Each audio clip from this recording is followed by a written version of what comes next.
आप सभी का यूनिक क्लासेस में एक बार फिर से स्वागत है। कल हमने एस्टेट की मुहिम के आधार पर हमने साइकोलॉजी का टॉपिक किया था। साइकोलॉजी में हमने कल इंटेलिजेंस के बारे में लगभग पढ़ चुके थे। आज हम साइकोलॉजी के दूसरे टॉपिक पर्सनैलिटी के बारे में सीखते हैं। पर्सनैलिटी जिसको हम व्यक्तित्व बोलते हैं। अब व्यक्तित्व होता क्या है उसके बारे में कुछ जानकारी लेते हैं। व्यक्तित्व पर्सनैलिटी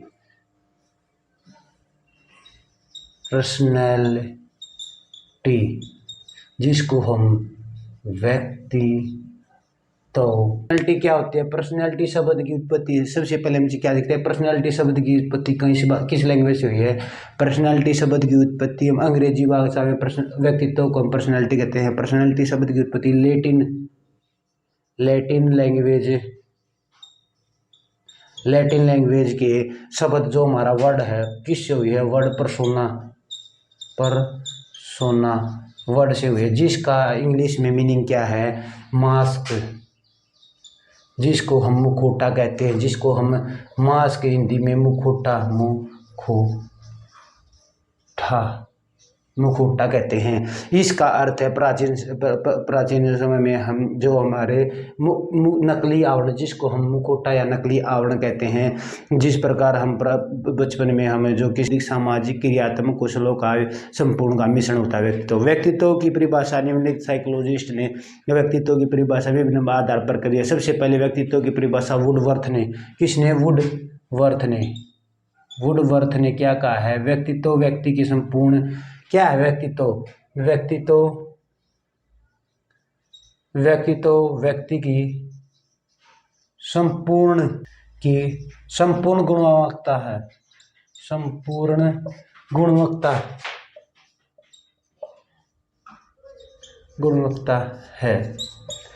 देखो भाई वुडवर्थ ने यह कहा है। इसके बाद आलपोर्ट के अनुसार व्यक्तित्व व्यक्ति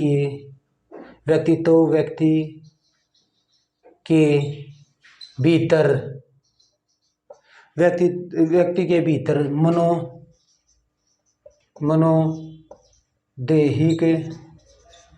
मनोदैहिक गुणों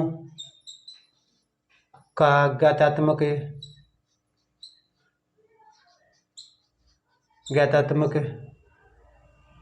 संगठन है। उसके वातावरण से अर्जित किए हैं। वातावरण से भी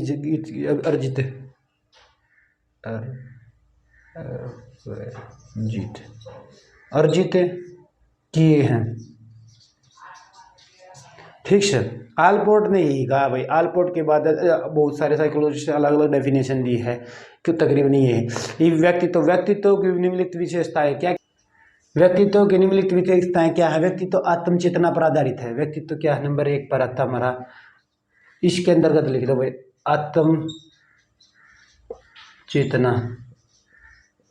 आत्मचेतना पर आधारित है। व्यक्तित्व अनुपम और विशिष्ट होता है। अनुपम और विशिष्ट होता है। व्यक्तित्व निरंतर चलने वाली प्रक्रिया है। व्यक्तित्व ये नहीं है कि एक जगह पर एक समय पर रुक जाता है।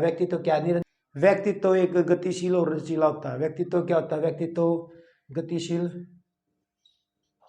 गतिशील और लचीला होता है। और व्यक्तित्व किसी लक्ष्य या उद्देश्य द्वारा निर्धारित होता है। व्यक्तित्व किसी लक्ष्य और उद्देश्य द्वारा निर्धारित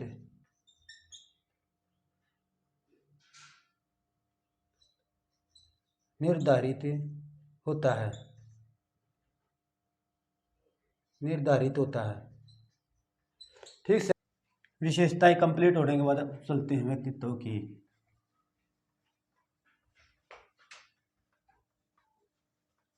जिसको हम पर्सनैलिटी बोलते हैं। पर्सनैलिटी के सिद्धांत हमारे 4 टाइप के होते हैं। थ्योरी ऑफ पर्सनैलिटी, थ्योरी कितनी है भाई, क्या लिख सकते हैं हम इसको, यहाँ पे थ्योरी लिख दो, थ्योरीज। पर्सनैलिटी की थ्योरी, पर्सनैलिटी की थ्योरी कितने टाइप के थे, पर्सनैलिटी की हमारी थ्योरी 4 टाइप की हैं। कितने टाइप की, 4। नंबर 1 पे नंबर 1 पे आता हमारा type theories, type theories. Number 2 पे आता ट्रेट थ्योरीज, ट्रेट, जिसको हम सी टाइप थ्योरी मतलब प्रकार का सिद्धांत, ट्रीट ट्रीट थ्योरीज, जिसको हम शील कहते हैं, क्या बोलते हैं, शील गुण का सिद्धांत। नंबर 3 पे आता है हमारा, क्या आता है भैया जी, नंबर 3 पे प्रकार व शील गुण का सिद्धांत को अंतर्गत टाइप एंड ट्रीट, जिसको हम अंतर्गत ट्रीट, ठीक है, टाइप एंड ट्रीट क्या बोल सकते हैं, प्रकार और शील गुण गुण। नंबर 4 पे आता हमारा psychodynamic, psychodynamic, psychodynamic theory, theory इसको हम क्या बोल सकते हैं, मनोगति,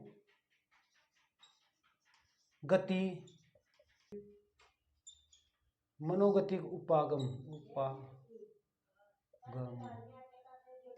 उपागम, मनोगति उपागम। देखो भाई ये है मनोगति उपागम, ध्यान रखो भाई, कितने टाइप है, 4 टाइप है मनोगति उपागम। इसके टाइप में आ जाए type of theory, type of theory हमारे बहुत सारे साइकोलॉजिस्ट ने टाइप ऑफ थ्योरी विभिन्न प्रकार। सबसे पहला साइकोलॉजिस्ट कौन सा, क्रेच मेयर, क्रेच मेयर जो हमारे क्या बताए, प्रकार के गुण को 4 टाइप, इसके कौन कौन सी, नंबर पे शक्तिहीन, शक्तिहीन, शक्तिहीन के अंतर्गत क्रेच मेयर ने तो बताया, क्रेच मेयर ने कितने टाइप बताए हैं, 4। नंबर 1 पे आता शक्तिहीन, शक्तिहीन। नंबर 2 पे आता है हमारा नंबर दो पे आता हमारा खिलाड़ी, खिलाड़ी। नंबर 3 नाट्य। नंबर 4 पे आता मिश्रित, मिश्रित। आगे समझो, शक्तिहीन, शक्तिहीन वो बच्चे होते हैं जो दुबले पतले होते हैं, जिनका शारीरिक विकास पूर्ण रूप से नहीं होता, क्या आते हैं, दुबले पतले, दुबले दुबले पतले, एग्जाम्पल हैं दुबले पतले। खिलाड़ी, खिलाड़ी वे होते हैं जो अष्टपुष्ट होते हैं, जो हाइट में भी अच्छे होते हैं, जो शारीरिक रूप से पूर्ण रूप से स्ट्रोंग होते हैं, जो खिलाड़ी क्या होते हैं, अच्छे होते हैं, दुबले पतले नहीं होते। नाट्य, नाट्य क्या होते हैं, जिनका कद छोटा होता है, पेट बाहर निकला होता है, नाट्य, नाट्य के अंदर पेट होते हैं, जिनकी हाइट कम होती है, पेट बाहर निकला होता है, वे नाट्य बच्चे कहलाते हैं। मिश्रित, मिश्रित ये शक्तिहीन खिलाड़ी और नाट्य मिश्रित, नाट्य खिलाड़ी, इन तीनों का मिश्रण ही मिश्रित बोलते हैं, याद रखना। शक्तिहीन, क्रेमेचर, क्रेमेचर के अनुसार ये हमारे 4 टाइप थे। क्रेमेचर के बाद साइकोलॉजी पर इसको क्लीन कर दें, पहले इसको क्लीन कर दें फिर ये कर लेंगे।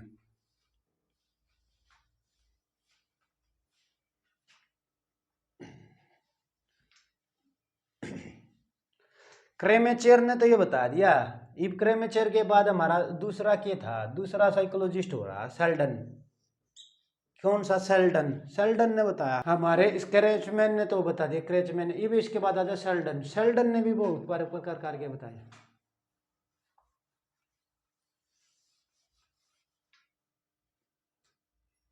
क्या बताए भाई, हमारे जो क्रेचमैन के बाद आता है सेल्डन, सेल्डन, सेल्डन, सेल्डन ने हमारे 3 प्रकार के बताए। कौन कौन से टाइप बताए, 3 प्रकार के। नंबर 1 पाता गोलाकार, गोलाकार। नंबर 2 पे आता आयताकार, आयताकार। नंबर 3 पे आता लंबाकार, देखो भाई, गोलाकार गोलाकार जो होते हैं अष्टपुष्ट होते हैं, गोला ये जिनका जिनका चेहरा गोल होता है, जो अच्छे अच्छे बच्चे होते हैं, अच्छे खिलाड़ी होते हैं, ये इनके अंदर आते हैं गोलाकार के अंतर्गत। जिनका शरीर अष्टपुष्ट होता है वह गोलाकार, जिनका चेहरा गोलाकार होता है। आयताकार आयताकार वे बच्चे आते हैं जिनका जिनका जिनका चेहरा फेस हमारा एक आयताकार की तरह होता है, जो लंबे होते हैं, जो हमारे अष्टपुष्ट होते हैं, खिलाड़ी मिलते हैं। नंबर 2 3 पर लंबाकार लंबाकार जिनकी हाइट बहुत लंबी होती है, जो पतले दुबले भी हो सकते हैं, अष्टपुष्ट भी हो सकते हैं, इनके अनुसार शेल्डन ने बताया। ये भी इसके बाद आ जाता हमारे, किसने बताया, युंग युंग युंग युंग ने बताया भाई, युंग युंग ने भी हमारे 3 टाइप बताए हैं। कौन कौन से 3 टाइप बताए हैं, देखो भाई, युंग युंग ने हमारे 3 टाइप बताए हैं। नंबर 1 बात था हमारा अंतर्मुखी, अंतर्मुखी अंतर्मुखी जिसको इंट्रो बोलते हैं, अंतर्मुखी, बहिर्मुखी, बहिर्मुखी मुखी और मध्यमुखी।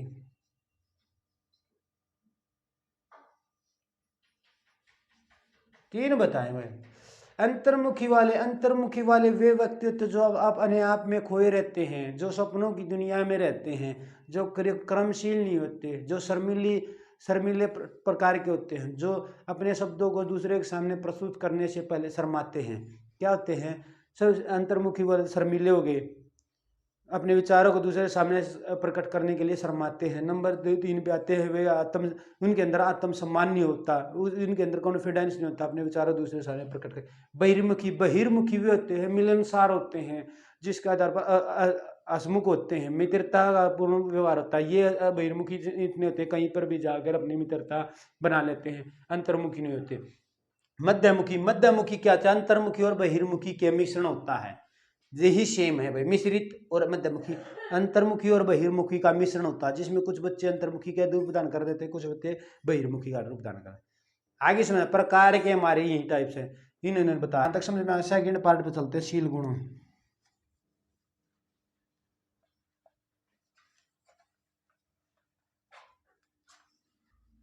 सेकंड, फर्स्ट हो गया भाई प्रकार, ये ट्रीट पा जाए, ट्रीट ये भी इस पे आ जाओ भाई, जो हमारा मेन पार्ट है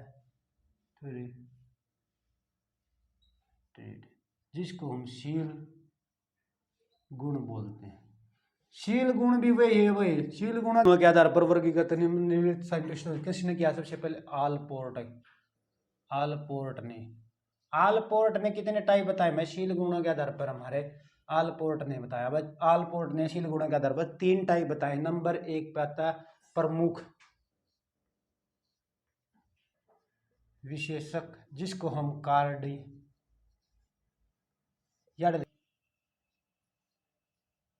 केंद्रीय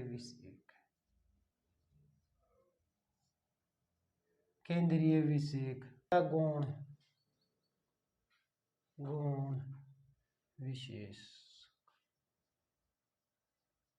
गुण विशेषक, जिसको हम केंद्र को हम सेंट्रल ट्रीट बोलते हैं, गुण को हम सेकेंडरी बोलते हैं, सेकेंडरी ट्रीट। आगे समझ में। प्रमुख विशेष ये होते हैं जिसका जीवन काल एक व्यक्तित्व के आधार पर पूर्ण रूप से उसके अंतर्गत रहता है। जिस प्रकार महात्मा गांधी थे हमारे गांधीवादी, अहिंसा के आधार पर रास्ता अपना था और उन गुणों को, शील गुणों को अपना था। नंबर 2 पर केंद्रीय विशेष के अंतर्गत क्या आता है? जो हमारा सेंट्रल केंद्रीय विशेष प्रमुख विशेष से कम होता है। क्या होता है? ये प्रमुख विशेष से कम होता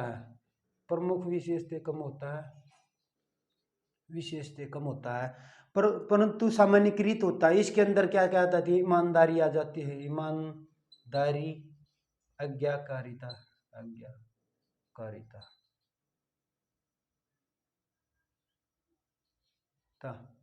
आज्ञाकारिता भाई। नंबर 1 पर ईमानदारी, आज्ञाकारिता। सेकेंडरी गुण क्या होता है? प्रमुख और केंद्रीय विशेष का व्यक्ति की जो हमारे प्रमुख विशेष और केंद्रीय विशेष से बहुत कम होते हैं और साधारणतः भी कम होती है। इसके अंदर पर इसके एग्जाम्पल बनता हमारा क्या आता है? मुझे चाय पसंद है, इससे मुझे चाय पसंद है। इसमें कोई विशेष कारण नहीं है भाई, इसमें कोई विशेष नहीं है, कोई विशेष गुण नहीं होता, ठीक से, सामान्यकृत से भी कम होता। इसके बाद आलपोर्ट टाइप एंड ट्रीट, यहां तक समझ में आ गया। इसमें गांधीवादी आज्ञाकार, जिस प्रकार गांधी जी अहिंसा से गांधीवादी रास्ता अपनाते, ठीक से, हिंसा से, ठीक से। इसके एग्जाम्पल ये समझ में आ गया, इसको क्लीन कर दे।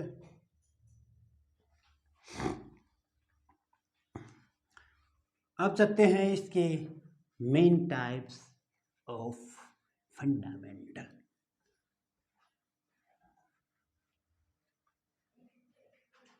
टाइप व ट्रीट, तीसरी हमारी थ्योरी क्या थी, तीसरी थ्योरी हमारी क्या थी, जिसको हम टाइप एंड ट्रीट बोलते हैं, जिस दोनों का मिश्रण होता है। इस बार हमारे 3 टाइप बताए। कितनी टाइप बताई है शंकर ने, हमारी 3 टाइप बताई हुए, 3 टाइप्स।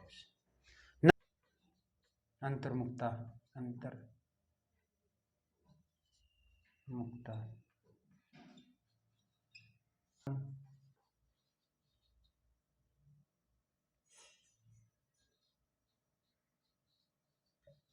मनस्तापिता बेनाम। हमारा जो समाज के प्रति विमुख होता है, एक समाज के अनुमुख होता है। विमुक्त अनुमुख होता जो समाज के कार्य है, वह समाज में अपना व्यवहार बनाने के लिए तत्पर रहता, रोमांचक होता, जो क्रियाशील रहता है। दूसरा रहता है अंतर्मुक्ता, जिसके विमुक्ता के अंदर इसके 2 छोर पाए के रहता, शांत रहता, निष्क्रियशील रहता, अपने कार्य में मगन रहता है।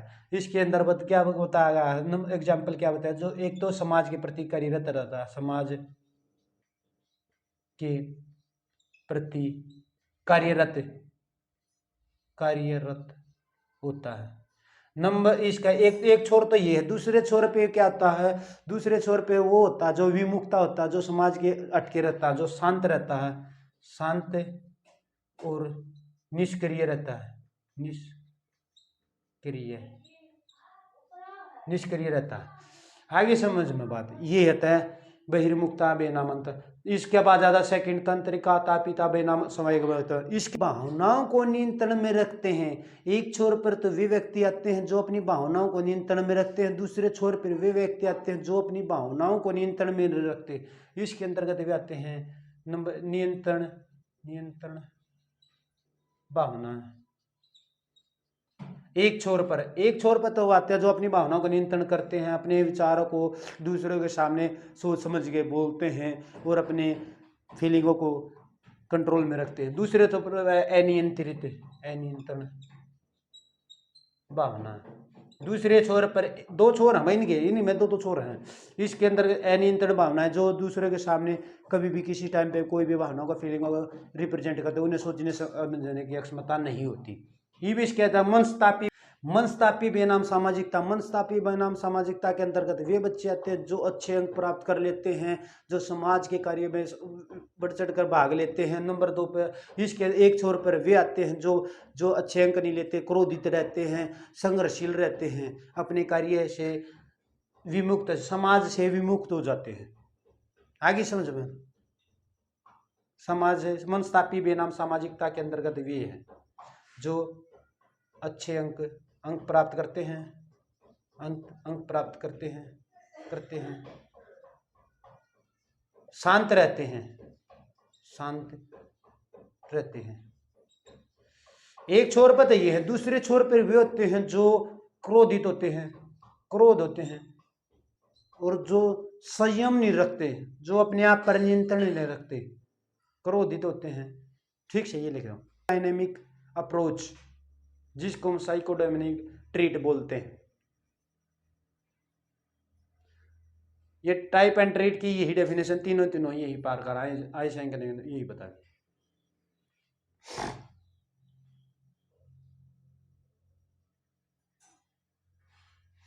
सामाजिकता इसमें इनके अंतर्गत पता क्या है, इनके अंतर्गत इसके भी गुण है, टाइप के भी और इसके ट्रीट के भी गुण है। ध्यान रखना दोनों इसके आधार पर चलते हैं साइकोडायनामिक अप्रोच। जिसको हम साइकोडायनामिक अप्रोच बोलते हैं। नंबर 3 के बाद आता है हमारा फोर्थ एंड फाइनल, जिसको हम साइको एंड थ्योरी लिख लेगा, theory psychodynamic theory approach, APPO theory या अप्रोच लिख लो, APPORACH